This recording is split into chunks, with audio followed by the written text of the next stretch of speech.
Hello again, everybody. It is time once again for the Silver Bullets podcast. I'm Michael Citro. And I'm Chip Minnich. Chip, what do they say is the best thing about being 1-0? The opportunity to be 2-0.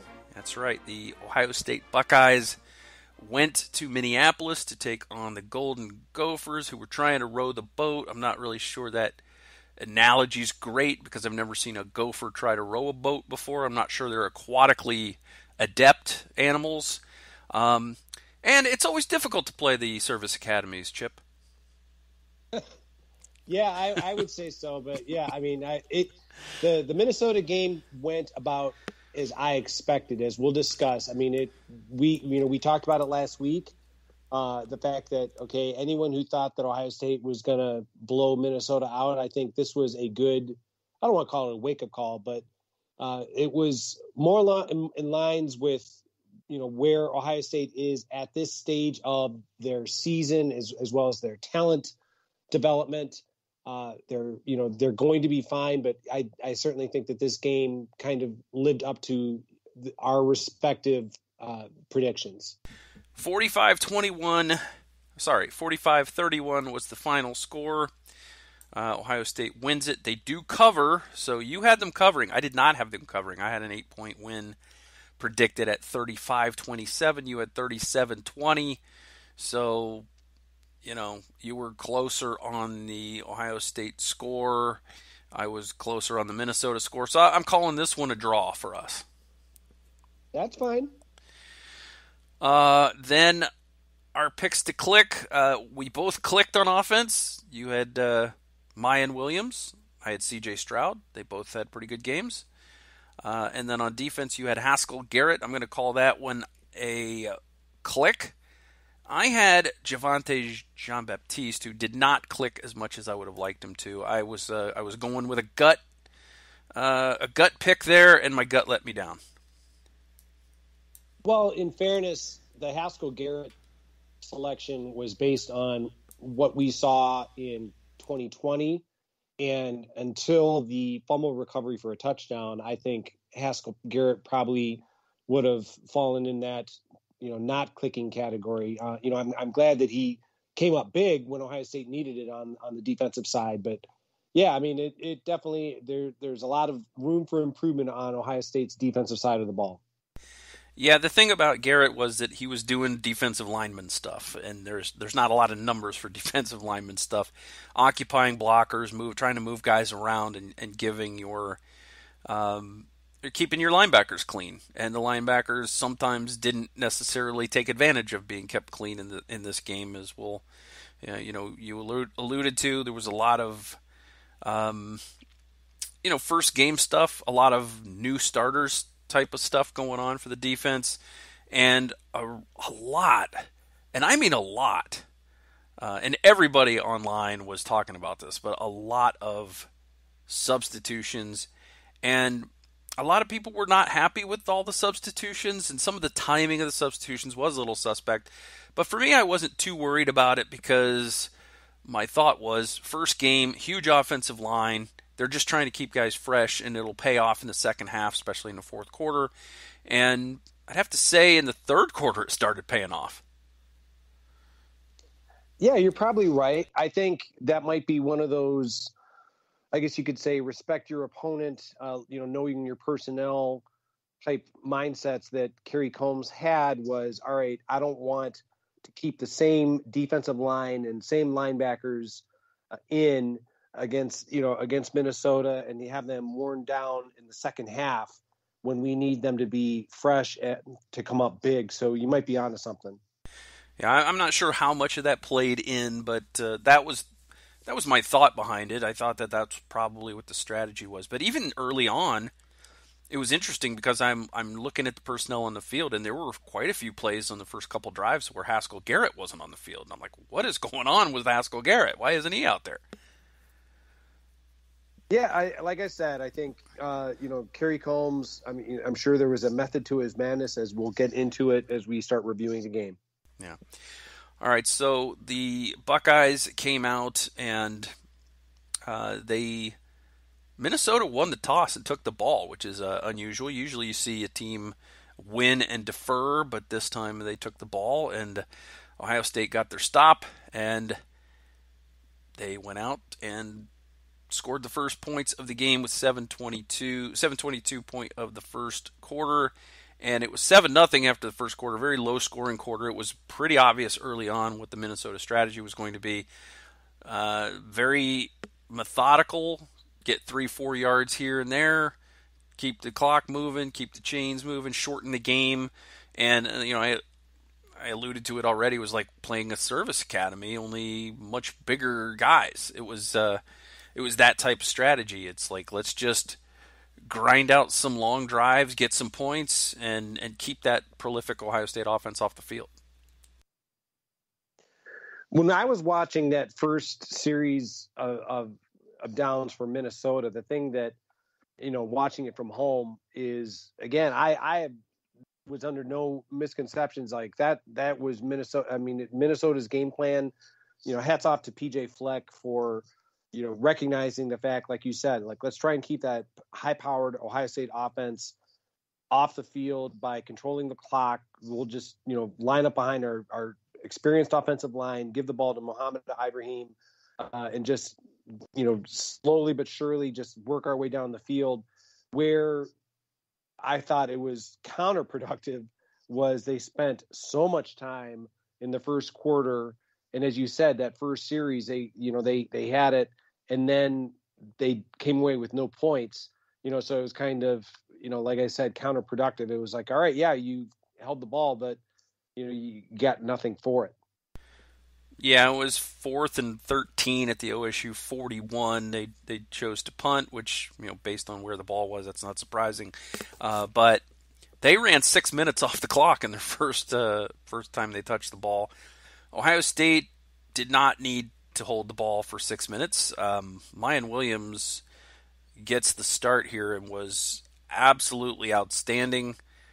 They came out throwing. You and I thought that they might lean on the offensive line in the run game with all those great running backs, but they came out throwing the ball, some quick hitters to Garrett Wilson and Jackson Smith and Jigba on the first drive, and Mayan Williams instantly started to pay dividends. He ran for 8 yards on his first carry, and all he did was run for 71 yards for a touchdown on his second carry.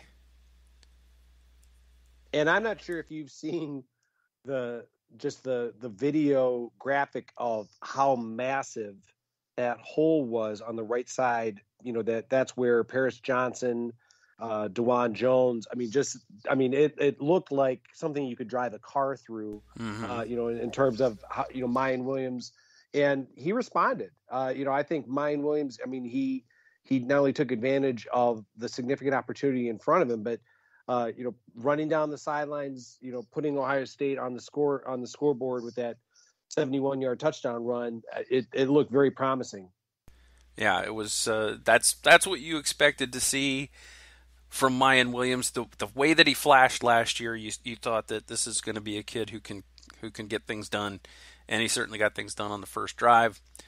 Minnesota's second drive did not go as well as the first, and they were not able to hold the ball as long. Ended up giving it back to Ohio State. Ohio State was able to move the ball, but then it went into the second quarter, and they ended up kicking a field goal.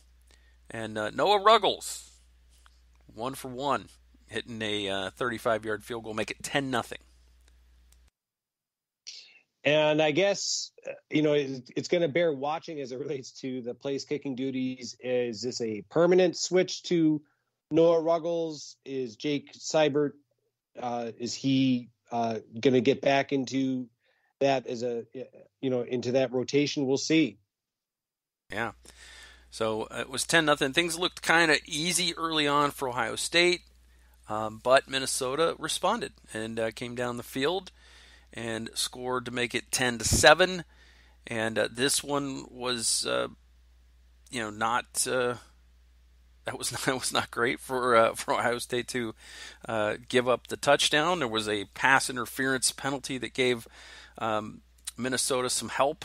Many people thought maybe the flag on Denzel Burke should have been on the previous play, but it was not. And then they flagged them for one that was really kind of cheap, I thought.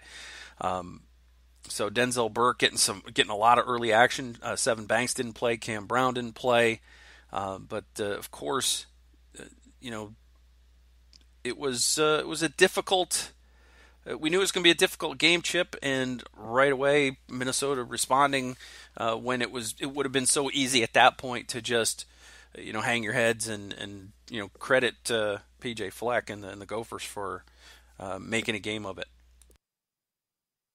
I agree with what you said a moment ago about Denzel Burke. I mean, the pass interference calls, the questionable aspects of, was that really pass interference? Those kind of things.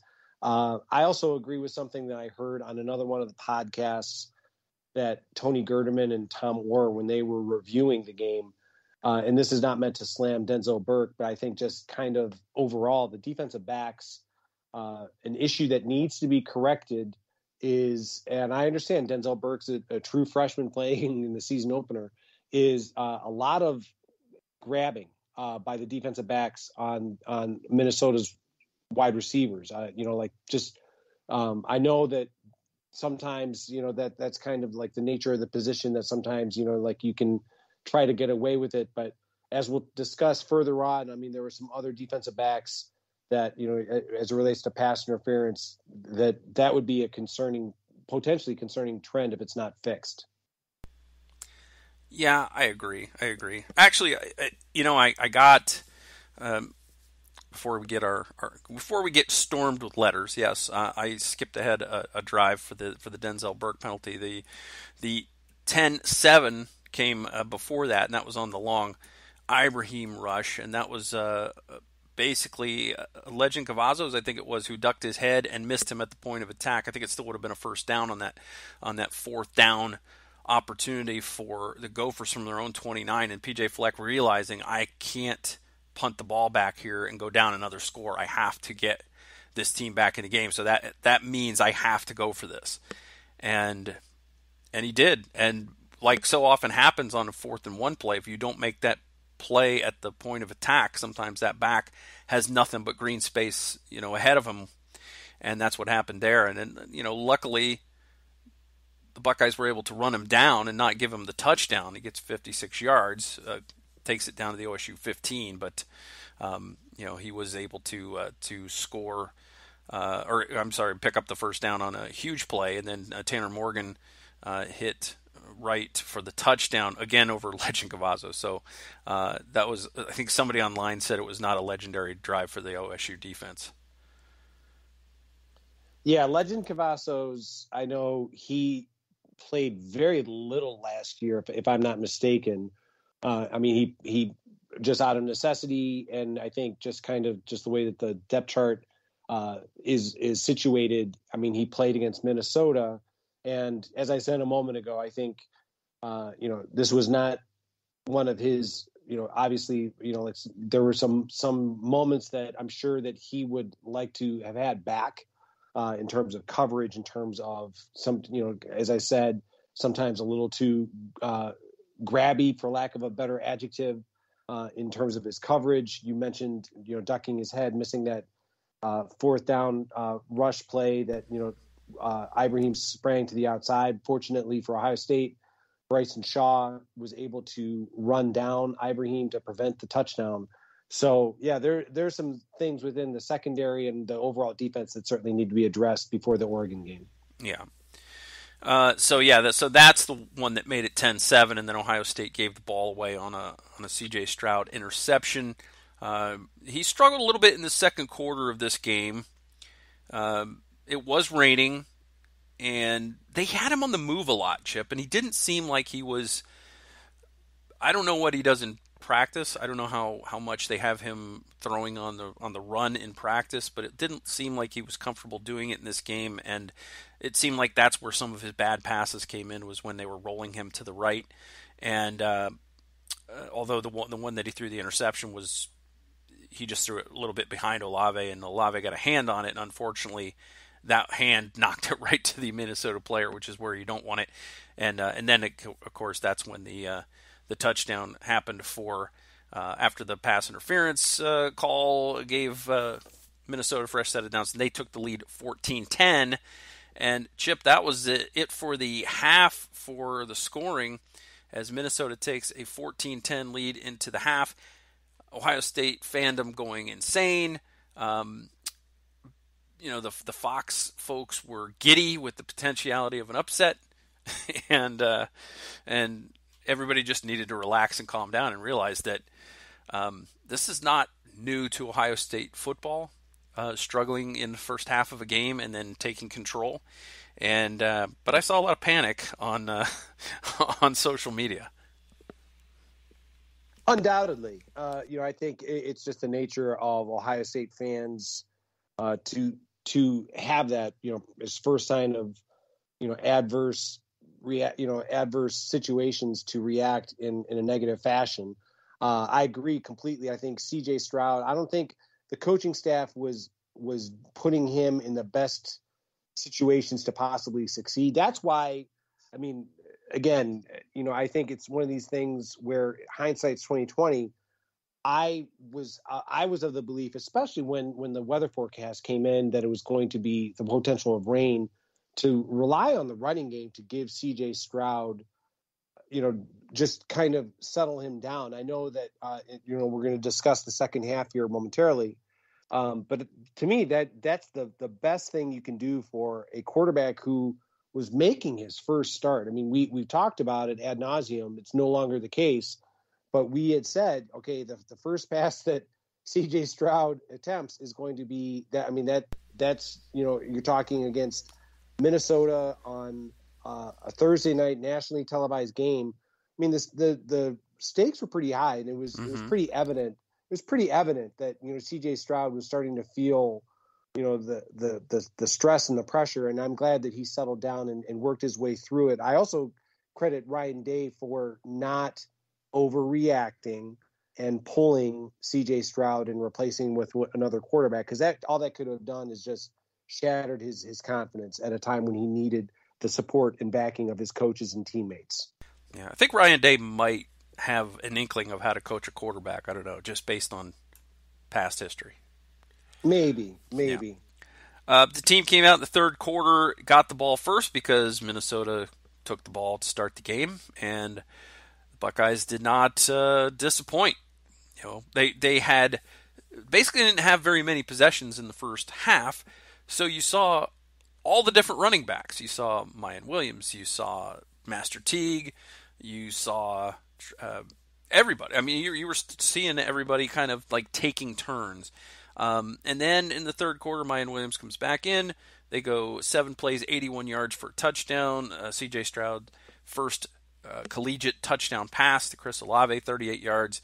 And 17-14, the Buckeyes are back on top.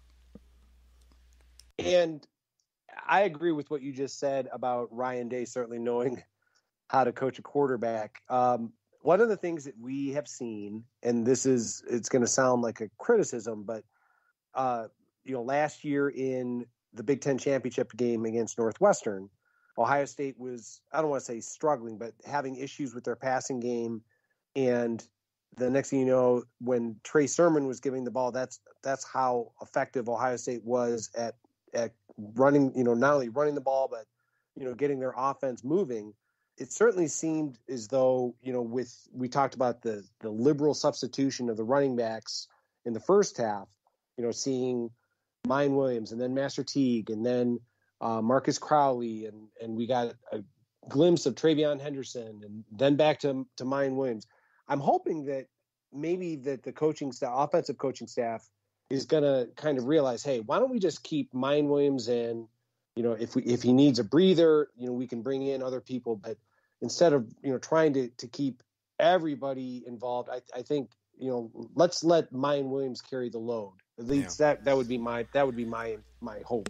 Well, I think two running backs certainly distinguished themselves in this game as being clearly guys that you can count on to produce. Mayan Williams, by the way, on that drive to take the lead, only 3 carries on that drive, but he went for 27 yards on those 3 carries, so not too shabby. And then the next drive, Chip, really could have changed the game and really kind of tilted it in Ohio State's favor. for the remainder of the game, but instead something bad happened at the same time. Something good happened, and that's that Ohio State got a turnover, an interception by Josh Proctor, but it didn't count because there was a penalty for roughing the passer on Dallas Gant on the play. Gant came in, got there a little late. His hands were up, but I didn't think I saw any club to the head motion or anything like that. I thought it was a little soft. I don't know how you saw it, but in the end, that turned out to be an enormous play because not only there was that, but that kind of not only kept Ohio State from having the ball in a great position, but it gave Minnesota a new life and a first down, and they took advantage. Yeah, I certainly agree that it certainly seemed questionable. I mean, I say that, in the with all due respect to the Minnesota fans, because we'll talk about them later. There are some calls that went Ohio State's way at the tail end that Minnesota fans weren't happy about. So, you could certainly make that argument that the refs were not necessarily going to be getting a lot of hugs and kisses from either fan base, for the way that they called the game. But you're absolutely right. It certainly it gave the Minnesota offense a much needed jolt of momentum at a time when it certainly seemed like Ohio State was starting to seize control. Yeah, I mean, that would have been a devastating turnover for Minnesota. Instead, they go on to score Ibrahim from 19 yards out. And that was on a play, Chip, where there was an awful lot of confusion on Ohio State's defensive part. They barely got the right number of people on before the snap. And that, to me, is on Ryan Day for not calling timeout. Get your team settled. He didn't do that. And it was obviously they weren't settled and ready for the play because Ibrahim basically went untouched for 19 yards to score the touchdown there. Agreed. And I think that's one of those things where, you take the lessons learned, hopefully, from game one in terms of, and I know Ryan Day is entrusting Kerry Combs, but as the head coach, it's certainly within his rights and prerogative to call a timeout. You can tell that, okay, we seem out of sorts. We need to kind of regroup, refocus. Let's make sure that we have the right personnel. And as we keep talking about the very abundant substitution, there's a lot of pros and cons to that. The fact that you're trying to keep people fresh is obviously the biggest pro, but the fact that, as you said, that it seemed like Ohio State was out of sorts, that's what led to basically an uncontested touchdown by Minnesota. Yeah. Getting back to your point about the officiating, I definitely think that this was a poor performance across the board. It started early with I've never seen a punt returner get lit up like that when the ball is over at the sideline and he's just faking that he's going to catch the ball, because you're still hitting the guy before the ball hits the ground. That's still, you're not interfering with a chance to catch the ball since the ball's not actually there, but you're not allowed to just smash into the kick returner with no ball. I completely agree. I was stunned that was not called. I mean, like the fact that, it's the kind of thing where, I guess, you and I are old enough to remember, back when, you want to talk about holding your breath when Chris Gamble, he would never, ever, fair catch, and they didn't have that halo rule that they have in existence now. Well, to that point where it's like, okay, there was no halo at all. And all of a sudden, you're getting clocked and you didn't even have the ball. You want to talk about protecting defenseless players. That's why I was surprised that there wasn't some kind of a penalty for unnecessary roughness or something like that. Yeah. And there was an early targeting call that got overturned on review that it didn't look like targeting to begin with, and it ended up not being. And there was I think this was pointed out by Gus and Joel on the broadcast, there was a very obvious downfield pick play that gave Minnesota a big third down conversion, and they ended up scoring on that drive later. There were I thought, a couple grabs by Ohio State defensive backs that probably should have been called that weren't. So I think that the officiating was bad both ways, but it seemed like every time it happened to go against Ohio State, Minnesota scored a touchdown out of it. Very good points. Like I said, I think Minnesota they were the beneficiaries of the questionable officiating calls more so than Ohio State, without a doubt. Yeah, I agree, but it was bad both ways. I think we can agree on that too. So Minnesota regained the lead at 21-17, and then really a chance to seize the game for the Gophers, because Ohio State went 3 and out on the next possession, but Jesse Mirko did punt the ball down into the Minnesota 22. Ohio State got, I think, assisted by a personal foul penalty on Minnesota that backed them up, and they ended up having to punt the ball back. And then Ohio State went 56 yards on one play as CJ Stroud hit Garrett Wilson, and Wilson took it to the house and made it 24-21, restoring the Buckeye lead. Like I said, it was like in that area of the game where you could just start to feel Minnesota, the momentum was starting to swing Ohio State's way. Minnesota has no quit. I mean, I can't say enough positive things about PJ Fleck and how well prepared he had his team to play against Ohio State. I mean, they made no bones about it. I mean, we've talked about, running the ball, trying to control the clock, but his team was ready to play, and there was no quit in Minnesota whatsoever. Yeah, I mean, they had the lead. They had stopped Ohio State. They drove the ball from their 22 out to the 40. Then they took the penalty, and then they had a short gain, incomplete pass, short gain, and then they had to punt on fourth down. So it was 4th and 28, not something you can really pick up at that point. So they end up punting the ball back, but that was really Minnesota's shot, and that turned out to be their last shot to really seize control of the game, because after Ohio State after CJ Stroud hit Garrett Wilson on the next possession, that's when Zach Harrison came and did Zach Harrison things, the kind of things that we expect him to do this year. Came off the edge very quickly. You knew he was going to hit Morgan very hard. You were kind of holding your breath and waiting to see the sack. The ball popped out, and Haskell Garrett kind of caught it on the fly, on the move, and the next thing you know is Haskell Garrett's in the end zone for a big man touchdown to give Ohio State a 31-21 lead, their first 10-point lead since it was 10-0.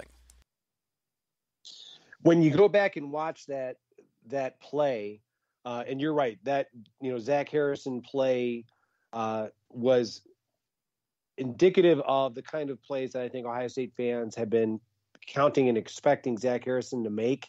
If not necessarily making the sack, making those kind of pressures or strip sacks that to help change in the momentum in Ohio State's favor. But when you go back and look at that play, not only was there the strip sack, I mean, unfortunately for Minnesota, the ball bounced off of a Minnesota offensive lineman who was in the pocket, and it kind of fortuitously bounced right, directly into Haskell Garrett, like right into his mitts. And credit to Haskell Garrett. I mean, for a big man, like you said, big man touchdown, he lumbered, I don't want to say effortlessly, but I mean, much more athletically than I think, people would probably want to give Haskell Garrett credit for. I mean, like when you think back to last year, that interception that he had in the end zone for a touchdown against Michigan State, now that touchdown run against Minnesota, Haskell Garrett, I think, is certainly a lot more athletic as an interior defensive line than I think people realize. Mm-hmm. Instant offense, they call him. But okay. Yes, at that point, Ohio State back up by 10, 31-21, but no quit in the Gophers. They come back on their next drive. They add a field goal, and that drive started in the third quarter and went into the fourth. And this one was a this was a brutal drive for Minnesota because they lost Mo Ibrahim on the play, and it turns out he's out for the year. And that is so unfortunate because, I mean, we talked about it last week. We're talking about tonight. Mo Ibrahim was the heart and soul of that Minnesota offense. I mean, he was showing it against Ohio State, and for the first game of the season to play as well as he did and then suffer an injury. And as you said, he's out for the rest of the season. Can't say enough positive things about the kind of player Mohamed Ibrahim is. I know that PJ Fleck raves about him as a person, about the quality and character of that young man. And best wishes for a solid rehabilitation. I have no idea what his future plans are. It wouldn't be surprising if he declares for the NFL, and starts to earn a reasonable reasonable salary, because he's going to certainly be a very good NFL player if he can rehab from that injury, and all indications are that he certainly can. Yeah, this was a drive where Tanner Morgan started to find some success with the quick slants, where he found he could get like 8 to 12 yards on some slants. So they end up kicking a 46-yard field goal to cut it back to a touchdown at 31-24. And now we're early in the fourth quarter. Ohio State just does not like that. Doesn't like the Gophers being that close. So they go 3 plays, 75 yards for a touchdown to make it 38-24. CJ Stroud completes a pass. TreVeyon Henderson in maybe the best offensive play call in the entire night for Ohio State. The rush is coming on 3rd and 5. They swing it out to TreVeyon Henderson, and he does the rest. Just goes, I think he only had to basically shrug off one guy, and then he was off to the races, 70 yards for the touchdown. That's the guy that everybody has been waiting to see as soon as he committed. It's like, when are we going to see him on the field? Well, you're going to see him in the first game, and he's going to be making big plays. And I will say, when I mentioned a few moments ago about when you go back and look at that Haskell Garrett fumble recovery for a touchdown, the way that it looked. When you go back and review that TreVeyon Henderson pass, for that he took to the house, how impressive it was, because as you said, it was a perfectly timed play based on the circumstances, based on the down and distance. And when I watch it, the way that Henderson, he catches the ball, and as he starts to move forward, it seemed as though he caught, let's just say on the 30, when he catches that ball. When he gets to the 40, it's almost as though, I don't know, kind of, in a video game parlance, whatever's the zoom button on, let's accelerate now. Let's hit warp speed now. Whatever that might be, that's where all of a sudden he hit overdrive and was, that speed that everyone's been raving about and couldn't wait to see. You saw it. I mean, you just saw, as you said, he shrugged off a Minnesota defender, but he took off. And it is going to be something to see. Enjoy watching TreVeyon Henderson when he plays, because let's face it. I mean, I think we're in for a lot of significant treats over the next few seasons. Yeah, and I don't really think he had to shrug the guy off really so much as he kind of set him up with a little subtle movement, and then just kind of, he was there 1 minute and he wasn't there the next, but he gets by that one guy, and that's it. Then it's just all, see ya. I don't care what angle you're taking, you're not going to catch me. And he took off and scored, and that was an extremely impressive play. Minnesota came back and did get it back to within a touchdown. It took them 4+ minutes to do it. 9 plays. They went 75 yards. Again, a lot of those slant passes that Morgan was hitting in the second half against some of the younger Buckeye corners. And they get it back to 38-31, but Ohio State comes out and they said, well, 3 plays seems like a long time. Let's just do it in 2 plays. And they regain the 2-touchdown lead in 2 plays, 75 yards. After a Mayan Williams 14-yard rush, CJ Stroud throws it to Chris Olave, goes 61 yards to the house. And we've got our final score, 45-31. and that was it. Each team had a possession the rest of the way, but it was there was no more scoring. So there you go. It's a win. It's 1-0. It's you avoid the catastrophic trip to the west to play Minnesota, and you and I said this is going to be a close, a little bit of an annoying game. Minnesota's better than people think they are. Their offensive line is very good. Tanner Morgan's an experienced quarterback. They have a very good running back, and maybe a little bit better than expected defense. And although Ohio State found a lot of ways to exploit that defense in the second half, where they weren't having quite as much joy in the first half, it kind of played out the way you and I thought. And I thought it was a nice shout out to us online in the middle of the week, where somebody that was a Minnesota fan said that ours was the podcast that was the only podcast they had heard where an Ohio State podcast gave respect and credit to the Minnesota Golden Gophers.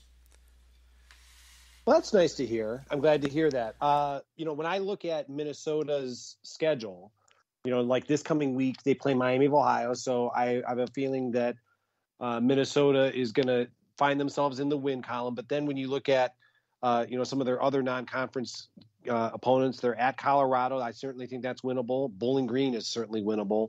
And then when they start to get into the meat of the Big Ten Conference beyond, obviously having just played and lost to Ohio State, at Purdue, Nebraska, Maryland, at Northwestern. I mean, it is not going to be surprising to me in any way, shape, or form if Minnesota is going to be the team that emerges from the Big Ten West based on what I saw on Thursday night. I realize, they lost, Mohamed Ibrahim, and that's a devastating loss. I'm not trying to minimize it. But, we talked about that offensive line it's seasoned, it's experienced.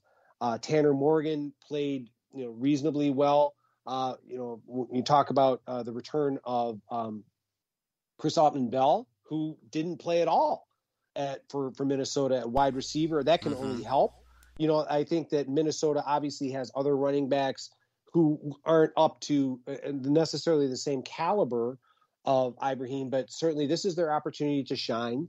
So I think, Minnesota fans have nothing to be ashamed about, nothing to, in terms of the season outlook. It certainly is disappointed that they didn't pull the upset, but I think Minnesota can certainly have a very notable 2021 season based on everything that I saw on Thursday night. Yeah, I think they're going to be a contender in the West. I think losing Ibrahim may keep them from winning the West, but they have a fairly strong team, and it just remains to be seen how they come together without Ibrahim and how they replace his production, because so much of what he does can't be replicated because he's just so hard to bring down. I don't know how many times you saw an Ohio State player wrap him up for a no gain to between 0 to 2 yard gain, and he ends up with 5 to 7 yards on the play. And again, I think that's just a credit to his tenacity and his skill set. Hopefully that the other running backs on Minnesota's roster are certainly going to try to not necessarily duplicate that, but possibly try to incorporate some of the skills that Ibrahim showed in the upcoming season for the Gophers.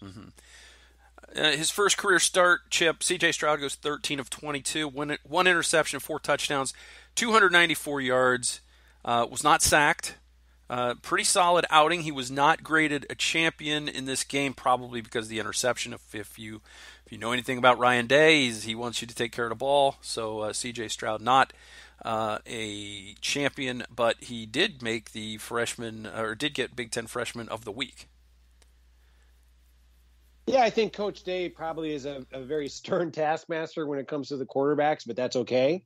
As I said earlier in the podcast, I think the best thing Ryan Day did for CJ Stroud, and congratulations to CJ Stroud for being Big Ten Freshman of the Week, is in essence, and I'm paraphrasing, he basically said, it's like you're going to have your ups and downs, and don't worry, I'm going to stick with you.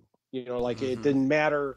Like you said, he had the one interception, and when you look at it, the pass was behind, and he was wobbly in the second quarter. I think any Ohio State fan who tries to say otherwise is certainly taking a very, for lack of a better words, scarlet colored glasses approach to in terms of how you review Ohio State quarterbacks. But he worked through it, and that's what I think. Ohio State fans, we have become spoiled in so many ways. Like the outcome on the field, but redirecting back towards the quarterback position when you have had Ryan Day directing the offense.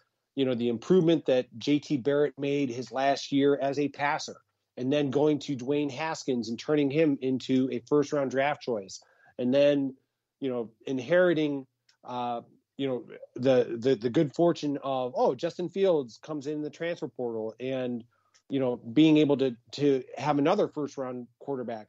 That doesn't regularly happen. Right. So the fact that for the first time, let's face it, for the first time in Ryan Day's career and for the first time in several years, we actually have a quarterback in CJ Stroud that, number one, that Ryan Day selected, and number two is inexperienced. And we're going to have to deal with those growing pains and just kind of acknowledge, hey, you're going to have, as Coach Day said, some ups and downs. Right. He needs to be developed. This is the first one who really needs the Ryan Day development. And, to credit CJ Stroud, for one thing, I did not think he ever looked rattled. He definitely threw some poor passes in the second quarter. I think that the Fox broadcaster seemed to make a little bit more out of it than it was. There was one point where he was rolling to his right and he had nobody open, so he threw it away. And they went on and on about how he overthrew the pass. And it was like, no, he was just dumping that out to not take a sack. I don't know what you're thinking of, but like you said, Ryan Day said, "Hey, we believe in you. We're not going to take you out if you're struggling. You'll work your way through it. You'll be all right." And they got to halftime. He calmed him down and talked out a few things and maybe made some adjustments in some of the routes and some of the reads. And boy, a great second half from CJ Stroud. Fox showed the first starts statistics of CJ Stroud alongside Justin Fields and Dwayne Haskins, and he graded out very favorably number-wise amongst those three. He was right there with similar numbers, but he faced a more difficult opponent on the road in the rain. You said it all there, right there. The fact that it was on the road in the rain at night against a better opponent. Yeah. And that's not meant to belittle his predecessors. No, not at all. I think you hit it right on the head. It's like, okay, I'm going to put you in a more difficult situation. And, now fortunately, the fact that CJ Stroud had, you talked about Chris Olave, Garrett Wilson, that Ohio State offensive line, the fact that he's got a lot of, I don't want to call them complimentary pieces, but let's just face it. Like a superb offensive cast around him to help he's him loaded. with these growing pains. He's loaded, Yeah. So it's like, okay, that to me is where I guess it's just kind of like in my nature that I would think, okay, I'm going to lean on the running backs more versus the, especially just due to the inclement weather, but it all worked out. It certainly, it's not a complaint. I'm just surprised that he didn't run the ball more. Yeah. Speaking of running the ball, the top rusher for Ohio State, Mayan Williams, only carried it 9 times. He gained 125 yards and a touchdown. Of course, that 71 yards of that came on one play, but only 9 carries for your leading rusher. Master T carried 6 times. So did Marcus Crowley. A lot of Marcus Crowley's carries were on that final drive where they were just running down clock. But he had the lowest average per carry at 3.2. Obviously, Minnesota knew that Ohio State would be running the football at that point, but Travion Henderson only 2 carries for 15 yards. He had a 7.5 yard average. Mayan Williams averaged 13.9. Master T only 4.8. When I say only, it's not that bad. And Marcus Crowley 3.2. Receiving wise, the big night was Chris Olave. He was targeted 6 times, made 4 catches for 117 yards and 2 touchdowns. Garrett Wilson, 5 catches, 80 yards and a touchdown. He did drop it was not an easy catch, but he had one in his hands on the first drive that slipped through his hands. It might have been just because of the wet ball. Jackson Smith and Jigba only 2 catches, and a couple other guys had 1 each. And one of those guys had 1 catch. Travion Henderson had 1 catch for 70 yards and a touchdown. I haven't ever seen this before. Chip, he had 70 yards receiving, and he had 74 yards after the catch. Yeah, I have to admit I've never seen that either. It's and we talked about this preseason, and I know it's on Buckeye Scoop. In terms of like the message boards, I know that it's certainly I don't want to say a concern, but we talked about maybe the running back rotation was too much. You can almost make the argument that the wide receiver rotation was not enough. With so many talented wide receivers, like the fact that, I think Marvin Harrison and Julian Fleming and Emeka Egbuka and, I know you talked about Jackson Smith and Jigba, you've got Olave and Wilson, and you have to use them, but it was kind of surprising that the wide receivers weren't rotated in as much as we saw with the running backs being rotated. So that's just kind of curious. Right. Yeah. And I think that has a lot to do with just the defensive coaches had a different philosophy, keep guys fresh. You got that big offensive line. It's easy to get worn down in a first game.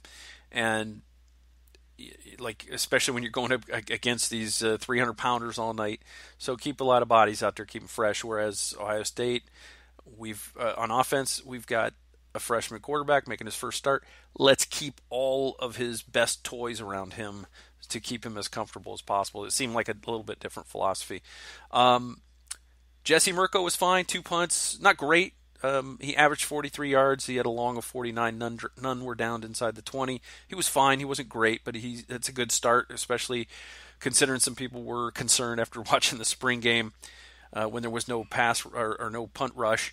We talked about Ruggles. He was 1 for 1, so that's pretty good. Wasn't a terribly long kick. Ronnie Hickman had 11 tackles to lead the defense. Taraja Mitchell had 10, and Dallas Gant had 8. I was particularly impressed with Taraja Mitchell in this game. I thought he played pretty well. Cody Simon looked good. Some of the freshmen looked good at times in coverage, and you're going to have inconsistencies with young guys in coverage. I think there's a real future for Denzel Burke. Yeah, I think Denzel Burke, I know that, a lot of Ohio State fans were concerned about that pass interference. And, as I said, I think, he has to cut down on, grabbing as much as he did. Ryan Watts kind of showed that. We talked about Legend Cavazos. I think, that would be the biggest concern I would have for the defensive backs. But certainly Denzel Burke probably, if you had said a few weeks ago, oh, yeah, Denzel Burke is going to be the starter against Minnesota, I think the concern level and anxiety level would certainly have been higher by Ohio State fans. The fact that, Seven Banks, Cameron Brown weren't available, and Denzel Burke, he played well for a true freshman. I think this will be the kind of game that will help build for what looks to be a very promising future. Right. And once we get to the point where we can say he played well without adding for a freshman, I think that's when you've turned the corner and now you're a player. Let's quickly, I spent more time on this, the recap than I wanted to, Chip, but let's quickly just talk about the champions. We already mentioned that CJ Stroud did not grade out as a champion, but on offense, you had Jeremy Ruckert, Jackson Smith and Jigba, Nicholas Petit-Frere, DeJuan Jones, Luke Whippler, Thayer Munford, Paris Johnson. So the whole offensive line and the tight end, and Jeremy Ruckert and Chris Olave and Mayan Williams were players of the game, so they obviously graded out as champions also. So the notable missing name here is Garrett Wilson. Garrett Wilson had a couple drops in this game, and he was targeted a lot, and maybe didn't hit all of his blocks. Maybe that's what kept him off of the champions list this week. Might be a question asked on Tuesday at Coach Day's press conference. Mm-hmm. On defense, Javonte Jean-Baptiste. Hey, there's my pick to click. Antoine Jackson, Haskell Garrett, Teron Vincent, Denzel Burke, Josh Proctor, Ronnie Hickman, Bryson Shaw, Cody Simon, Tommy Eichenberg, and Taraja Mitchell. And Defensive Player of the Game, Zach Harrison. Special Teams Player of the Game, Mitch Rossi. Scout Team Players of the Week, Corey Rao, Jordan Hancock, and Jackson Kuwach. Those are your champions and your players of the week, Chip. And the one thing we didn't really mention too much about is Josh Proctor. We don't know his status, and certainly that could be a defense-changing injury if Josh Proctor is forced to miss any length of time for Ohio State. Let's hope for a speedy recovery. And with Coach Day having his weekly press conference, maybe we'll get an update on the prognosis for Josh Proctor to return against Oregon. Yeah, we are recording this on Monday night, Labor Day evening, so we have not yet heard anything more about that. But anyway, we've got we'll go around the Big Ten, Chip, in a minute. But before we do that, we're going to get to this week's guest. We're going to talk a little bit about the Oregon Ducks. That's next week's opponent, as you know, and we're going to get to that conversation right after this.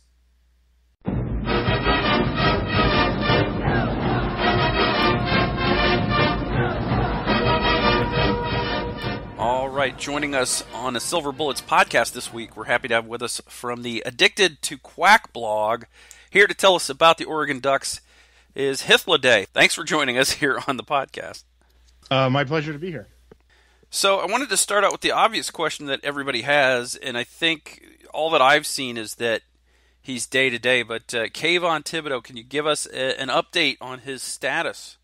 Not one that you should take seriously. Mario Cristobal updated the press and said, "Oh yeah, it's the X-rays were negative. He just got rolled up on. It's an ankle sprain and it's day to day, and we expect him to play." And they put out a depth chart that indicates that he's the starter. Now, Mario Cristobal does not plays a little fast and loose with the veracity of all of his facts in his injury reports, like. If one of his players were decapitated during a practice, he would mark it down as an upper body injury and day to day. So we will find out on Saturday. It's the best we're going to do. So a question I had about Mario Cristobal, and this is just kind of a general thing, is obviously when this series was scheduled, just the nature of college football, I mean, it was many years ago. So when you think about the history of Oregon football, I think a lot of our listeners, I'm not saying that they don't pay any attention, but I think, the stereotype of Oregon football with that has come to pass throughout college football with the Chip Kelly, the Mark Helfrich kind of, like the fast offense, the creative offensive schemes, all that. Can you kind of give our listeners an idea in terms of with Mario Cristobal, just the stark differences that Mario Cristobal has implemented in his time taking over from Willie Taggart and building Oregon into a very solid, respectable power, not only within the Pac-12, but also, as a national team? Well, in terms of Mario Cristobal's contributions, he runs the program pretty differently from Chip Kelly. I don't just mean, on the field stuff. I mean, like structurally, what he assigns his own job as. He's much more the CEO type coach, whereas Chip Kelly was literally the play caller for Oregon's offense and then had nothing to do with the defense whatsoever.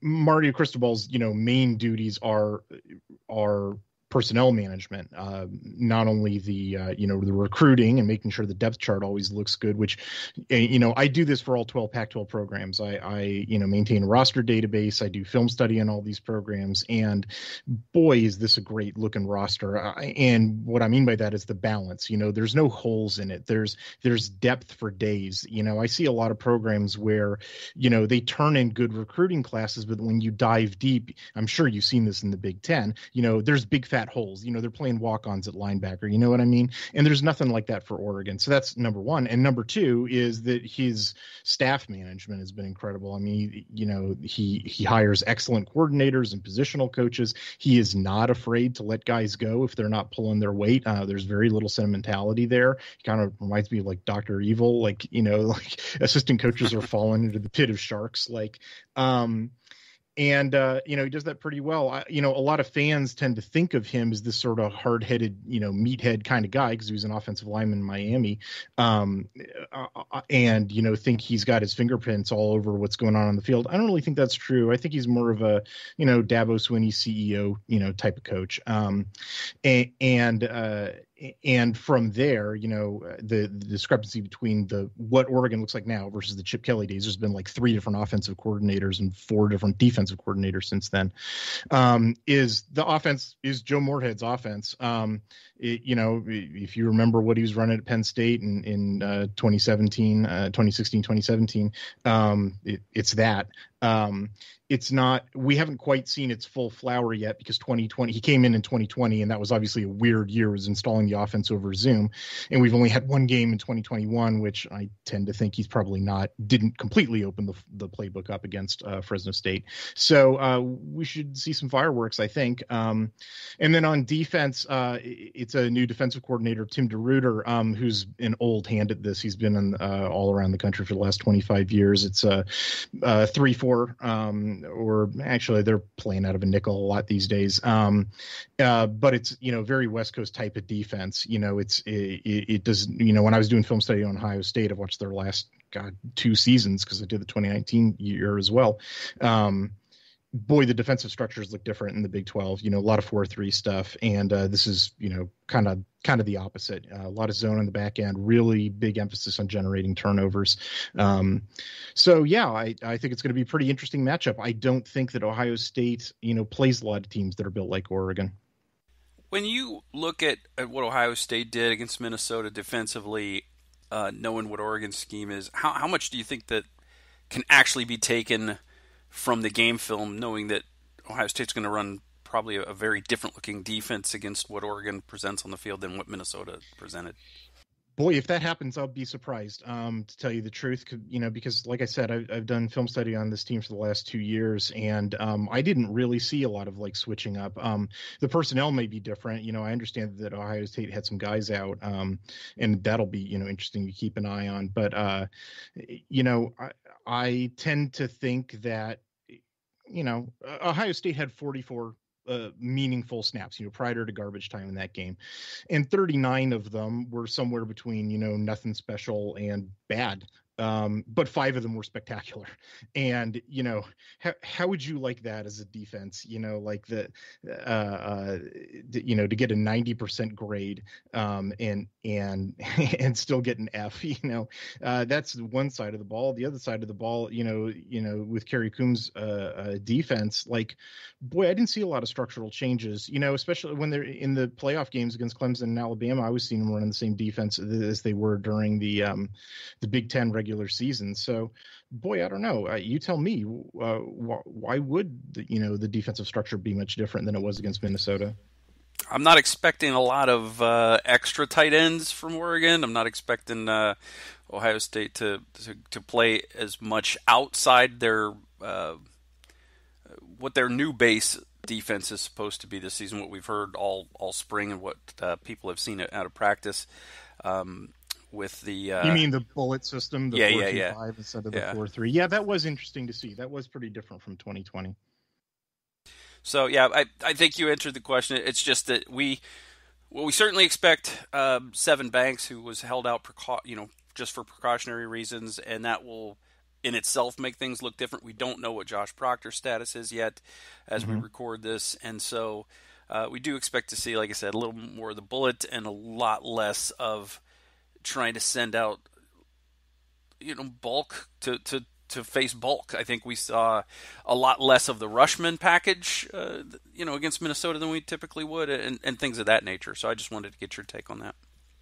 Yeah, what I'm really interested in is to see whether or not they're playing most of the game in single high, because the way that you shut this offense down is that you drop in zone play, too high coverage, and just to limit the explosive plays, and that just wasn't Ohio State's style for the last 2 years that I've been watching them. So if they change that up, it'd be interesting to see. So I want to expand upon what you said a few moments ago about Joe Moorhead, because Michael and I, as well as our listeners, they are familiar with what Joe Moorhead did when he was at Penn State.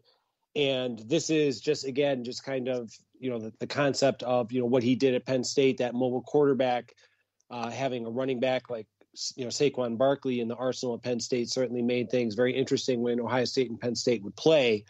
For our listeners, can you kind of give an idea or a preview as to what they have to look forward to from a Joe Moorhead run offense with Oregon personnel, like the quarterback, the running back position, like that RPO attack that might be coming into Columbus on Saturday? Well, the basic idea is to attack angles and grass rather than, try to win with personnel matchups. Although that said, I think that, Oregon's skill talent at this point, does present some intriguing possibilities against Ohio State's linebackers and defensive backs. But the idea, it looks like a magic trick, frankly. I remember Ohio State players saying that about the 2014-2015 national championship game with a, Chip Kelly / Mark Helfrich offense. And it's sort of, once again, get you a little distracted by backfield action, or send a slice blocker in across the way to either bluff you, but then maybe he's going to zoop around and pick up the pass. It's making you wrong no matter what you do, rather than I'm just going to overpower you. Although, frankly, there are a lot of running plays that they try to do that are just, attempt to overpower you. I think from having watched the Fresno State film, Oregon's offensive line isn't what it was in 2019. And I think if Oregon is smart, they will sort of, quickly realize that Ohio State's defensive line is by far the best defensive line they're going to play all year, and knock that off. But maybe they won't be smart. Maybe they'll, try to impose their will on an immovable object. I guess we'll find out.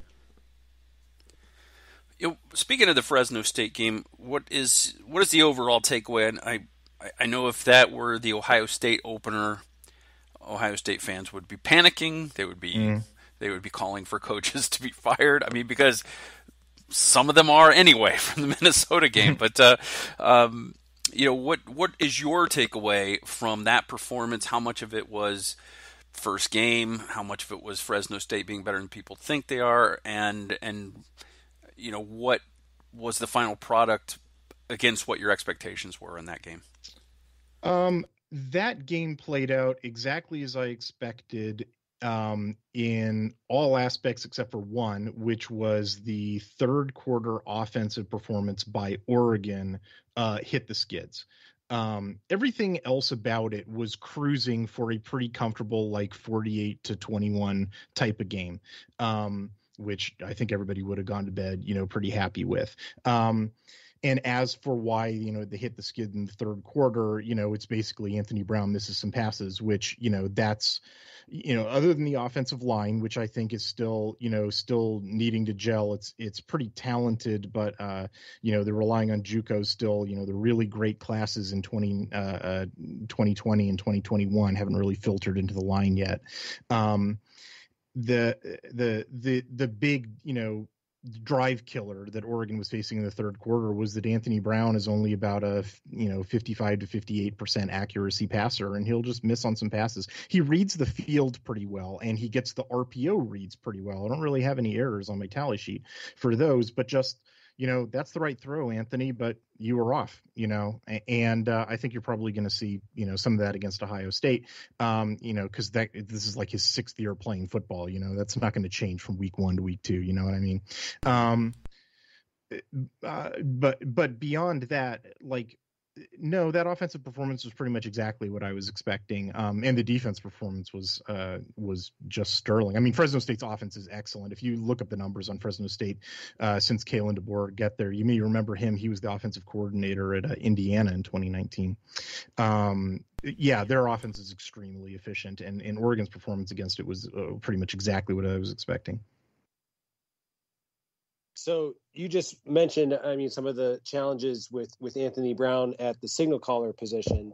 One of the challenges that Ohio State had in their season opener at Minnesota against, and Michael's alluded to this, with, that bulky offensive line, and Michael and I certainly, and I know obviously the vast majority of Ohio State fans who listen to, to our podcast or are familiar with Minnesota's personnel knew that Mohamed Ibrahim was going to be the focal point of the offense. And Minnesota demonstrated that. Unfortunately, Ibrahim had left with that injury. Yeah. But my question is going to be, is there, like in terms of, I don't want to say just one singular player, but I guess like it could be running back, could be wide receiver, could be tight end, in terms of a player that you think has a decided advantage in terms of offensively when what you see based on your film study, like, oh, I certainly hope Oregon uses so-and-so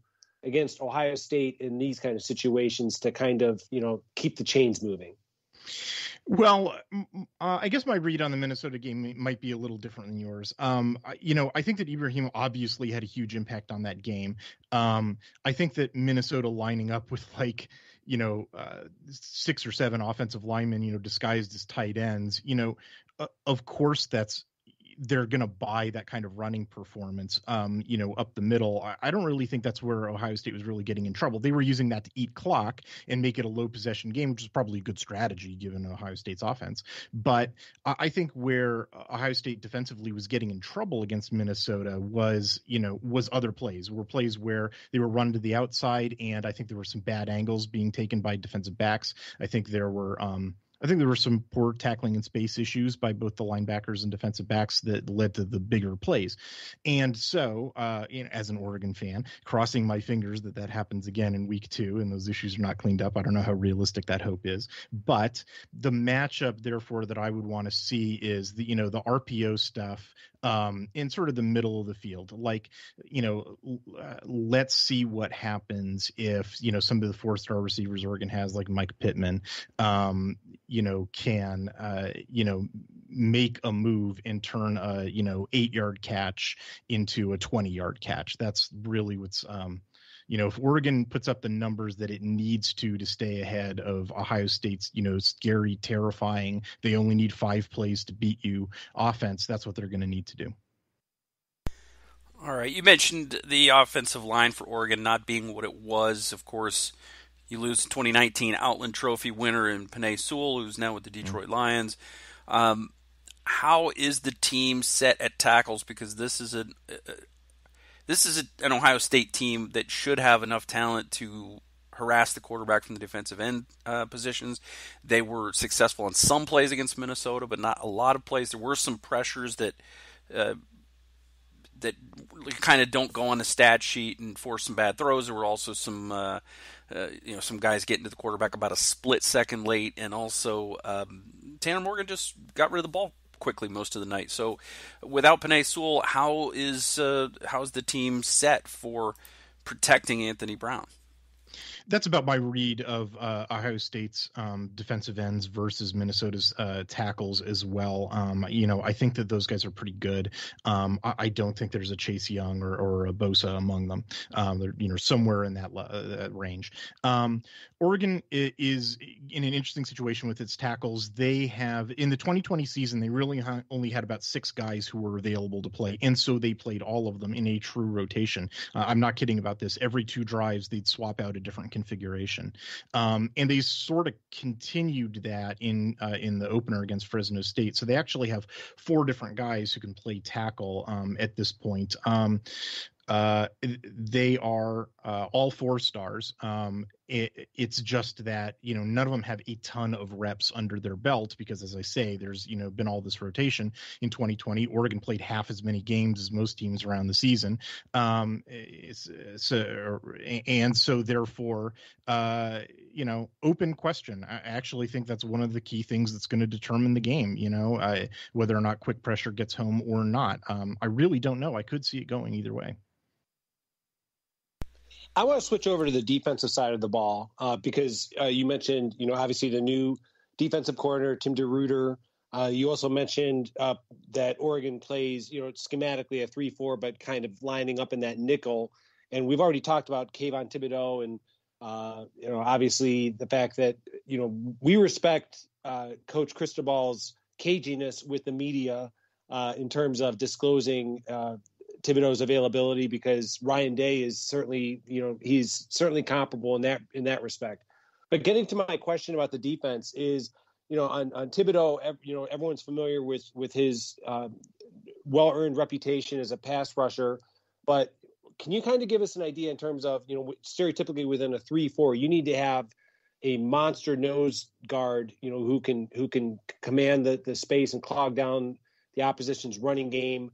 Can you talk about the secondary? You talked about the idea, like with Ohio State's wide receivers, defensively, some players that Ohio State fans should keep an eye out for besides Thibodeau.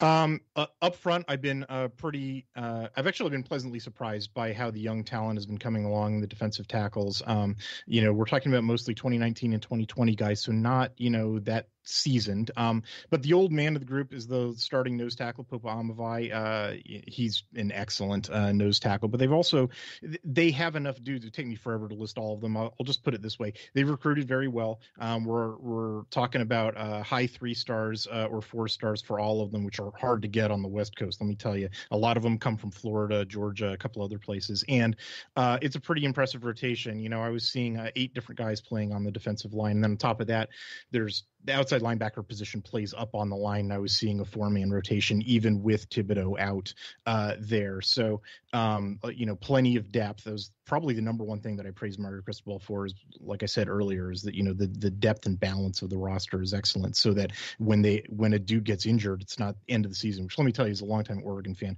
we've had a lot of seasons, end because one dude got injured, and it's, just not the case anymore.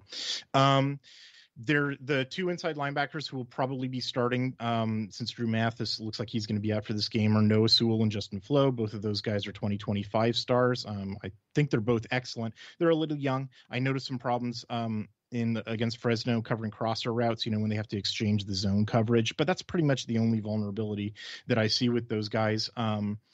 And then on the back end, the really interesting news is that the 2 guys who were suspended for the opener, KJ Hill, the nickel, or excuse me, Jamal Hill, the nickel, and DJ James, the cornerback, will be back. Oregon's pretty deep at cornerback in terms of talent. They've got a 5-star who's a backup, Dante Manning, but he'd only played 1 game, which was the Fresno game. And then on the other corner side is Mikhail Wright, who I can't remember if he was a 4-star or 5-star. If he's not a 5-star, he should have been. I think he's one of the best cornerbacks in the country. I think that Ohio State fans, after they watch him play, are going to wish that Mikhail Wright was playing for them. So it is a pretty deep group in terms of talent in the defensive backs. They will need to be, because the way that I see this game going for an Ohio State win, which I think is more likely than not, to be perfectly honest, is they only need to hit a couple of big ones. That's pretty much all they need to do. And, Oregon's got to get 100%, not a 90% in terms of covering, Olave and Wilson. And we will just have to see whether or not they can do it. All right. So before we let you get out of here, I need to ask you where you think the game will be won or lost. It seemed like you already kind of addressed that a little bit on the edges of the offensive line for Oregon, but I want to get your thoughts on where will this game be won or lost, and what's your score prediction for Saturday? Yeah, those are the 2 things. I want to see a clean pocket for Oregon. I think if they're not getting a clean pocket, it's going to be a long night. And I want to see, I want to see the defensive backs hold up against Olave and Wilson, and we're just going to have to find out whether or not either of those things are going to be the case. I think that they probably will not be optimal from an Oregon fan's point of view, and so therefore I've got Ohio State winning this game.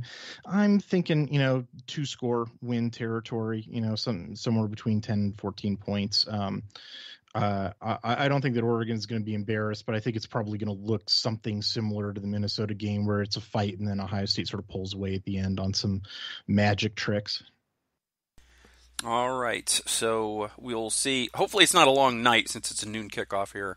But we'll see how it goes, and it should be an interesting one. We've been waiting for this one for a long time, obviously, with the pandemic last year. We didn't get this one in, so we got to get it when we can here. So we'll see what happens. But where can folks find Hythloday and his work on the internet? I write for a website called Addicted to Quack, which in my opinion is the greatest blog name on the planet.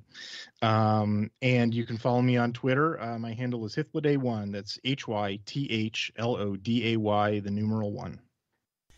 All right. Well, Hythloday, thank you so much for coming on and sharing your knowledge about the Oregon Ducks. We're certainly happy to have had you, and we will see what happens on Saturday, and maybe we'll talk again at the end of this season if things break right for the teams.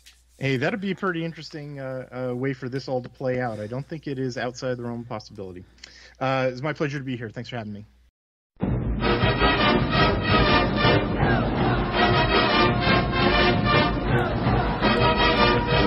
All right, we are back, Chip, and of course, we are very happy to thank once again our friend from Addicted to Quack.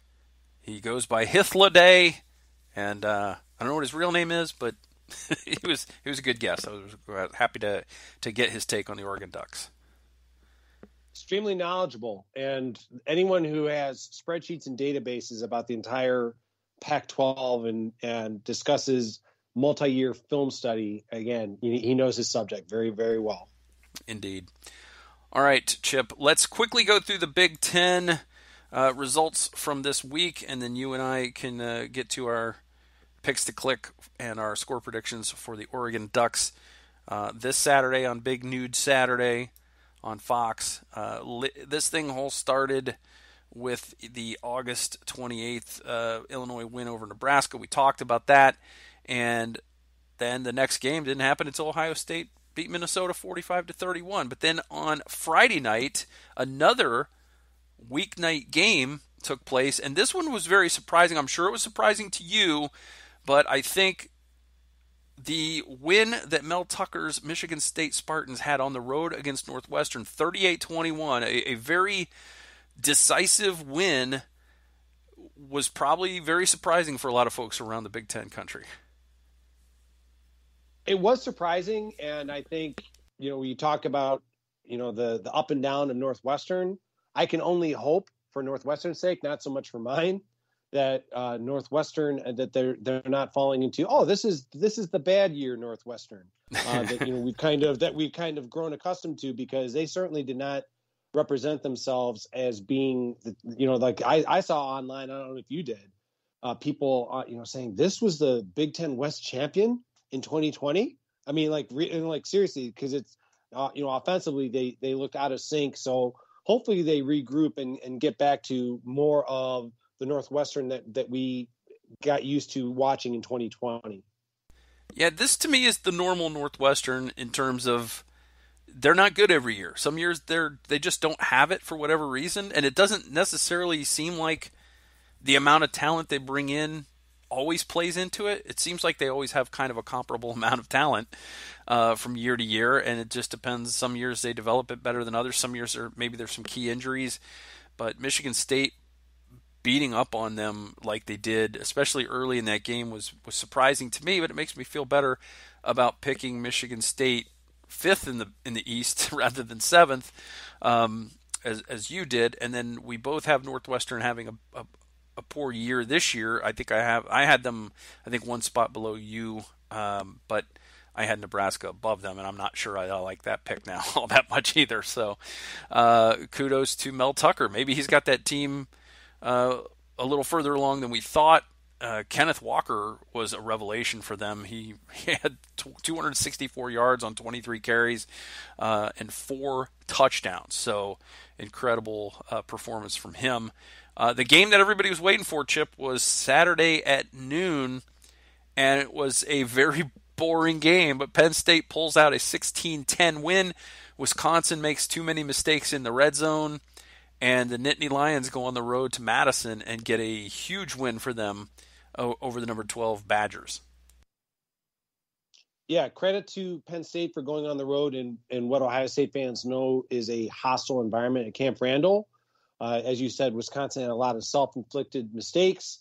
And, I'm kind of wondering if Graham Mertz, he started off like a house of fire last year, and he's been regressing. So I just kind of wonder what direction Wisconsin's going to take. I know it's just one game, and they have Eastern Michigan this coming week. So I think they'll regroup. But Wisconsin certainly needs to do something to get Graham Mertz back to that sterling form that we saw in the season opener of 2020.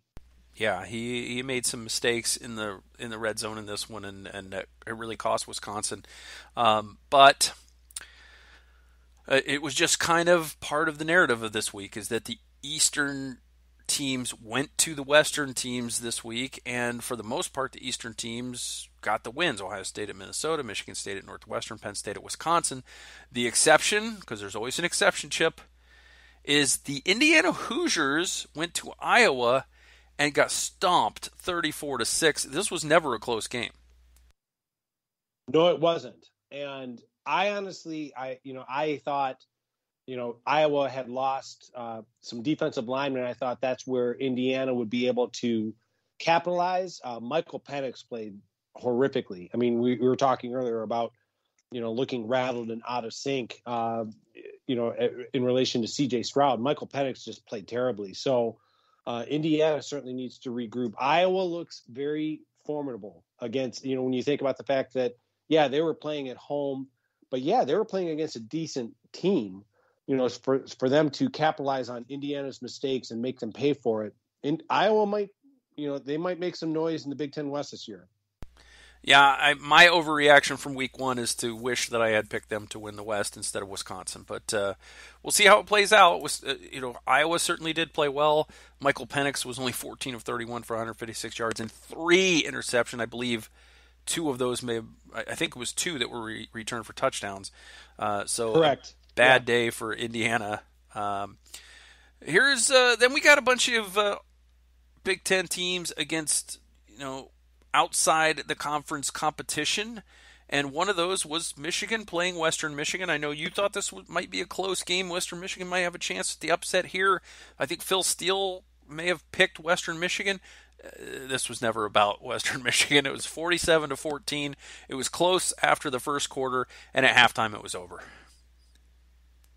Yeah, give credit to the Wolverines for coming out and being a lot more decisive and focused than they showed in 2020. For anyone who wants to kind of poo-poo the fact that the Wolverines played against a MAC team, Western Michigan is actually considered one of the better teams in the MAC. So I think this has the potential to help the Wolverines get off to a much better season than most people thought for 2021. Yeah, I'm not sure who's the favorite in the September Heisman race, but a big blow for Michigan. They lost Ronnie Bell for the season. He had 1 catch in this game for 76 yards and a touchdown, so a big play guy gone for the year for Jim Harbaugh's Wolverines. Let's turn our attention to Rutgers thumping Temple 61-14. I don't know if we have to say a lot about this.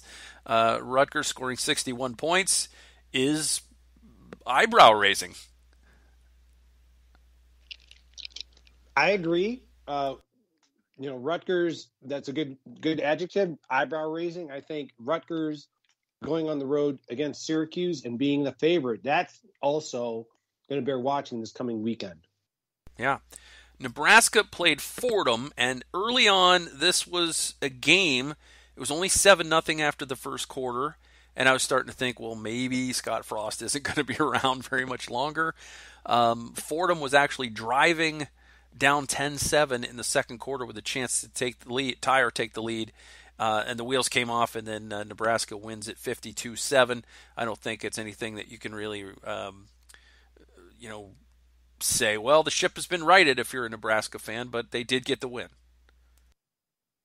Correct. It's way too early to say that the ship has been righted, but this was precisely what the doctor ordered for Nebraska and the fan base, to kind of get everyone settled down. I'm happy for Scott Frost, to kind of, get that win at home. But yeah, I mean, it certainly does not mean that Nebraska is out of the woods by any stretch. The Illinois Fighting Illini, Chip, played Texas San Antonio, and all the goodwill that Burt built up with beating Nebraska gone after a 37-30 home loss to the Roadrunners. Yeah, I mean, and here's the weird thing is that if you had said, I'm just going to volunteer myself. If you had said to me that after 2 games of the 2021 season that Illinois would be 1-1, I would have guessed that obviously like the first loss would have been to Nebraska, and then that they would have had a win against UTSA. So they're where they need to be record wise. But yeah, you're spot on when you say that in terms of like the enthusiasm, like, you know, the direction, you know, which way are we going to go from here after this tough loss? It's going to bear watching, you know, in Champaign. You know, you just can't go out and believe your press clippings after beating Nebraska. You got to show up. Got to play those Roadrunners. Yeah, I guess so. The other two games, Chip, were pitting Big Ten teams against other Power 5 conferences. Maryland playing Big 12 West Virginia. And this was a very entertaining game, very close game. Maryland pulls it out 30-24. Taulia Tungavailoa, big day for him, 332 yards passing and 3 touchdowns. And the Terrapins needed every bit of that. It was very entertaining. It was one of those, you know, later games, taking advantage, you know, being able to watch it. And it was more of West Virginia, just, I mean, so many turnovers and mistakes that helped Maryland not only stay in this game, but eventually win it. So I mean, certainly it's positive news for Maryland. We'll see, you know, if the Terrapins are able to use this to help them continue to move positively in 2021. Mm-hmm. And then the last game was Purdue against Pac-12 opponent Oregon State at Purdue. Purdue wins it 30-21, and Jack Plummer throws for 313 yards and 2 touchdowns. Xander Horvath runs for 81 and a touchdown. So good day for the Boilermakers. And, you know, Oregon State is, you know, traditionally, you know, like a bottom team within the Pac-12.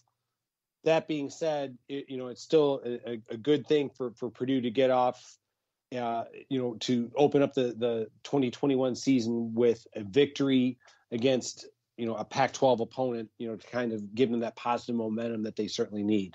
Yeah. So there's your trip around the Big Ten. No, I don't think there was anything really shocking other than Indiana getting blown out. I thought Indiana was... I'm not surprised that they lost the game. I am surprised they got blown out. And I'm a little bit surprised that Michigan State had such an easy time in the first half with Northwestern. And Wildcats, hard-nosed football team, fought to the end and never really made a game of it per se, but they at least made it respectable. No, I mean, yeah, you're right. Like Friday night, you know, just kind of flipping, you know, through the channels and seeing that Michigan State was dominant against Northwestern was surprising. I would say that the Wisconsin-Penn State game wasn't the fact that it was, you know, a tight game, but it was just indicative of the defensive performances by both teams. I know that we talked earlier about Wisconsin, a lot of red zone mistakes, a lot of turnovers, but Penn State's defense played well, and Wisconsin's defense played well. So, I mean, it's certainly going to bear watching to see, you know, if both defenses can continue to play as strongly as they did in the season opener. Right. That's what I'll be watching for moving forward, is to see, were those defenses that good or were the offenses bad in that game? And that's something we won't know from until they, you know, put some more game tape out there, get some more plays under their belt. So anyway, there it is. We will see what transpires this week. Week 1 is in the books. Chip, we are in the season. It's phenomenal. It's great to have football back. The slate looks like this. On Saturday, Illinois will play at Virginia, Oregon at Ohio State, of course. We'll talk about that in a moment. Youngstown State goes to Michigan State. Miami of Ohio, you mentioned, goes to Minnesota. Indiana State to Northwestern. Rutgers goes on the road to Syracuse. Purdue goes to UConn. UConn is going to be coached by somebody different. Randy Edsall said he was going to be done at the end of the year, and UConn said, "You're done now." They got an interim coach in there. Ball State going to Penn State. Buffalo going to Nebraska. Iowa goes to Iowa State in the annual rivalry game. Eastern Michigan goes to Wisconsin, so the Badgers a chance to get better against the MAC school. Idaho goes to Indiana. Howard goes to Maryland, and the Michigan Wolverines, Chip, at 8 o'clock on Saturday night, they will host the Washington Huskies. And the Washington Huskies are coming off, a very, puzzling loss, shocking loss to Montana. So, I mean, like how good are the Wolverines? How bad are the Huskies? I mean, we'll get the whole country will get an idea in terms of how both teams look. Like you said, it's an 8:00 kickoff on Saturday night. Yeah, 13-7 was that score? Washington losing to Montana. That's surprising. It's surprising they can only muster one touchdown against Montana. But I didn't actually see that game. I'm gonna have to see if I can find that online and stream it a bit, see what happened in there to the Huskies. But it was a surprising. It was a surprising score, and there were some other surprising scores around the country. The UCLA didn't seem to have any trouble with LSU. We talked a little bit about UCLA. After they played Hawaii, can they do it against LSU? And they did, and everybody was very impressed with UCLA. And my question was maybe UCLA is impressive, or maybe LSU still isn't back to where they were. I think it's more a credit to UCLA. They're finally getting into the form and shape that Chip Kelly wants. And by the same token, I think you're starting to see the results of Ed Orgeron and his lack of coaching prowess starting to manifest itself on that program. But he can pick a fight with fans wearing blue shirts, apparently. Yeah, I mean, you want to talk about something that, I mean, I credit to UCLA, their social media, because they took that comment and that's, you look up UCLA football on Twitter and they love it. I mean, like that whole like sissy blue comment. They made a T-shirt out of it. They made a T-shirt out of it. They emphasized the U in the word blue. So yeah, I mean, I think UCLA it's very early.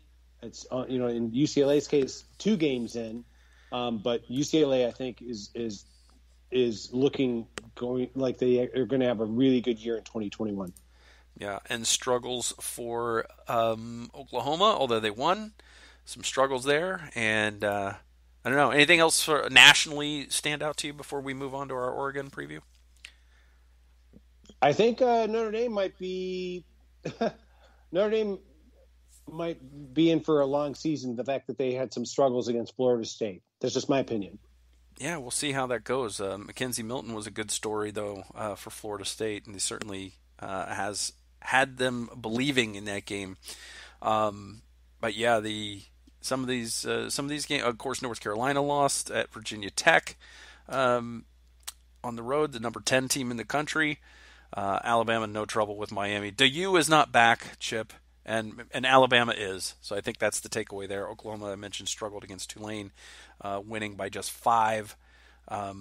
Georgia beating Clemson in a big early non-conference matchup. That was low scoring and perhaps as tedious in some instances as Penn State and Wisconsin was at times. And then Iowa State kind of struggled with Northern Iowa, but that was really it. I mean, we already talked about Oregon and Fresno State a little bit. That was a close game, and I don't think there were any other huge surprises out on the national scene other than the ones we've already discussed. Obviously, Montana beating number 20 at Washington was noteworthy, but yeah, it was a fun first week. I was happy to get college football back, and now we're just finding our rhythm is what we're doing here in the 2021 season. Looking forward to it because it's going to go by fast. All right, Chip, the Oregon Ducks and the Ohio State Buckeyes. Of course, we don't know the status of Kayvon Thibodeau. He's a difference maker for that Oregon defense. If he's not there, that certainly helps the Buckeyes. This will be a noon kickoff in the East, so that's a very early kickoff from the body clocks of those Oregon Ducks. We've already broken this down with our guest, but what do you have any other thoughts, things that you're going to be looking for on Saturday? Well, I think Minnesota showed the game plan for how to I don't want to say necessarily win, but to be effective against Ohio State. So I wouldn't be surprised if Oregon tries to, not necessarily in the same manner or fashion, but tries to control the clock against Ohio State. How effective that, we'll see. I mean, how, in terms of their offensive scheme, what they try to do against Ohio State. I think Ohio State is also they're going to be able to run the ball. They showed how effective they were. So I've got Ohio State. I'm going to say Ohio State 35, Oregon 21. Let's go. So you've got 35-21 Ohio State. You've got them covering a 13-point spread, covering again. So there you go. I didn't even ask for the prediction yet, but you gave it anyway, and that's good. That's efficient. I'm looking for a couple things in this game. In addition to the Thibodeau injury, we will find out more about the Proctor injury. The Proctor injury could have a huge effect on this game. Anthony Brown was 15 of 24 for 172 yards, 1 touchdown, no interceptions against Fresno State. He also ran 16 times for 56 yards. So RPOs are going to be the watchword on Saturday, and that's something Ohio State's young defenders are going to have to get right. They're going to have to get into the position to where they make a decision and make Oregon go somewhere with the ball that they don't necessarily want to go. So that they what you want to do there is you want to give them the option that makes it more difficult for them to pick up yards. And that's going to be the challenge for the Ohio State defensive coaching staff this week, and that bears watching. This is a team that's got a couple of different guys who can run the ball. CJ Verdell ran for 74 yards and a touchdown against Fresno, and Travis Dye ran for 64 yards and a touchdown. They both average more than 4 yards a carry, and I believe they're both juniors. And the main target for Anthony Brown seems to be Johnny Johnson III. You want to keep an eye on him. He had 3 catches for 76 yards and a touchdown last week. They also had 3 catches each for sophomore wideout Micah Pittman and sophomore tight end Spencer Webb. So they're not afraid to go to the tight end, and that's something that always Ohio State fans will worry about, is covering the tight end. And Justin Flo, the freshman inside linebacker, is a guy to watch on defense. He had 14 tackles, 5 solo, 9 assists last week. He's a guy to watch. So those are some of the names you're going to want to watch this weekend, in addition to Thibodeau if he plays for Oregon. My score prediction is not going to be much different from yours. I am going to say 42-27 Ohio State. A little bit higher scoring. I think that Ohio State's found some things on offense that they know they can do well, and CJ Stroud's got a game under his belt. Of course, Oregon's going to bring a little bit different challenge, but I think that they're going to be ready for that challenge. And so I'm saying 42-27. So let's get to our picks to click, Chip. I'm going to let you go first on defense this week. So who is your defensive pick to click for Ohio State? Well, I think, even though, Haskell Garrett was my pick last week, I'm gonna go a little bit more with, I think the traditional Taraja Mitchell, opportunity, like you said, like the RPO. I think Taraja Mitchell seems like, a player who could wind up big for the Buckeyes, so I'm going to go with him. All right. I am going to go with safety Ronnie Hickman, because he had a really strong showing in terms of just numbers of tackles last week. But if Proctor can't go, that's going to put more emphasis on Ronnie Hickman. So I'm going to put Ronnie Hickman as my pick to click this week. I think he gets it done. It's kind of funny because we're neither one of us picking a defensive end to some like a real sack maker, to get to be the pick to click. So let's turn our attention to offense. And I think this week I am going to take Chris Olave. I think Chris Olave is a player who is normally a guy it's almost like cheating to take him, but I just expect him to go out and have a big game. I kind of expect that every week, but I think he's going to be the security blanket for young CJ Stroud in this game. That's understandable. I'm going to stick with what worked for me last week. I'm going to stick with Mayan Williams. I think Mayan Williams, maybe I'm mistaken. I think that the running back rotation, I think we're going to see more of Mayan Williams and less of not necessarily Travion Henderson, but Master Teague and Marcus Crowley. And so I think Mayan Williams is due for another big game against Oregon in week 2. Yeah, it's interesting. I thought for a minute about taking Travion Henderson, actually.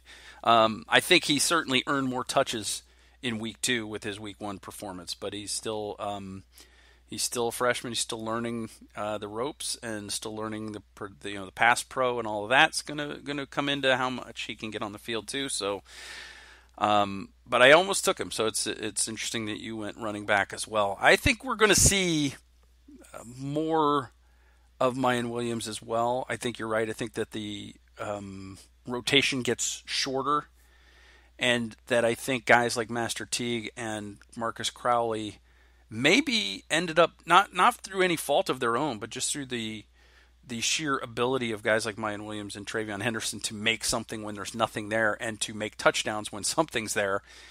It may relegate those guys to fourth down, grind it out status. Could be not fourth quarter, not fourth down. I'm sorry. I definitely think, we talked earlier about, trying to put CJ Stroud in positions to succeed. And I think Ryan Day wants to obviously take advantage of talented players like Chris Olave, Garrett Wilson. But I also think he's a realist in the sense that, okay, if we can get out of here with a win by just running the ball, wearing down the opposition, I think he'll do that. And that's why I feel comfortable taking Mayan Williams for the second straight week. Well, I think that Mayan Williams and Chris Olave are, I don't think there's any such thing as a lock, but I think those are two of the closest things you get to a lock on your picks to click. So there you have it. We'll come back next week. We'll break down the Oregon game. We'll talk about our picks to click and see if they clicked. We'll check our score predictions and see who got it closer. And of course, in the meantime, we get to sit down in front of the TV on Saturday afternoon and spend some time on what should be a fun matchup with Ohio State and Oregon. So before we can do that, let's take care of a little bit of house cleaning. Chip, where can people find you on the internet? I can be found on the internet at Chip Minnich. Last name is spelled Minnich, and I'm a contributor to Athlon Sports. Look for articles beyond Ohio State. As a matter of fact, this coming week, I have to write previews for some other upcoming Big Ten games. So just keep an eye out for those articles. And I know that another contributor for Athlon Sports will be writing the Ohio State-Oregon preview, and I believe he's predicting Ohio State to win. All right. Well, does this other Athlon guy know more about the Buckeyes than you? No, he does not, but I don't get to make those decisions. All right, I'm just checking. All right, well, you can find me on Twitter at Mike36Fan. Give me a follow there if you are not following me already. And you can find me on BuckeyesScoop.com as the Grumpy Old Buckeye. My columns run the day after the game, so it will run on Sunday this week. My first one of this season is on BuckeyesScoop.com. You can check it out. It published on September 3rd, which was Friday morning. And you can see all the things that really, really chapped my buttocks about the game on Thursday night. And that's basically what it is. It's a tongue-in-cheek, largely tongue-in-cheek look at all the aggravating things from the game that caught my attention. And hopefully you enjoy it and take it with the spirit in which it was intended. So there you go. We'll be back with another Grumpy Old Buckeye this weekend. Chip, we are out of time. It's a long one. Sorry about that. It's my fault. I'll take full responsibility. That's all right. I know you're excited. It was week 1. It is week 1, and it's having college football back is fantastic, and I'm we'll be more succinct in the future. But in a close game where both teams are scoring, it's always going to take longer to go through than like a 70-7 game where you can just kind of throw stats out there and you don't have to kind of go drive by drive like we did in this game. So that will do it. We'll be back next week. We want to thank once again our special guest this week, who goes by the name of Hythloday from the Addicted to Quack blog. That's an SB Nation blog. You can find them at addictedtoquack.com. Really good analysis. If you want to know stuff about Oregon, they do a good job of breaking down the Ducks. So that's a good place to get ready for the game. And so we thank them for being a part of this. And as I understand, Chip, you're going to be on their podcast this week as well. Yeah, I'm excited for it and kind of nervous at the same time because Hythloday said, hey, I'm coming for you for like a straight hour and a half, asking me probably every possible question about Ohio State, but I'm looking forward to it. Just filibuster, Chip. As long as you're talking, he can't grill you. There you go. Then again, anyone who sounded is dedicated in terms of like film study, databases, and spreadsheets as Hythloday, I know he's going to be well prepared. Yeah, as you are, Chip. You are always well prepared. I'm just trying to keep up with you at this point. I'm riding your coattails. Oh, I doubt that. I highly doubt that. All right. Well, we'll come back next week. We'll talk about the Oregon Ducks, Chip, and of course, after that, you and I will be getting ready for the next opponent because then it'll be Tulsa on the 18th and Akron and so on. The hard part is going to be finding guests to talk to us about Tulsa and Akron, but we'll figure that out. We'll have that figured out by the time we get there. So that leaves us one last bit of business, Chip, and that is to say, go Bucks. Go Bucks.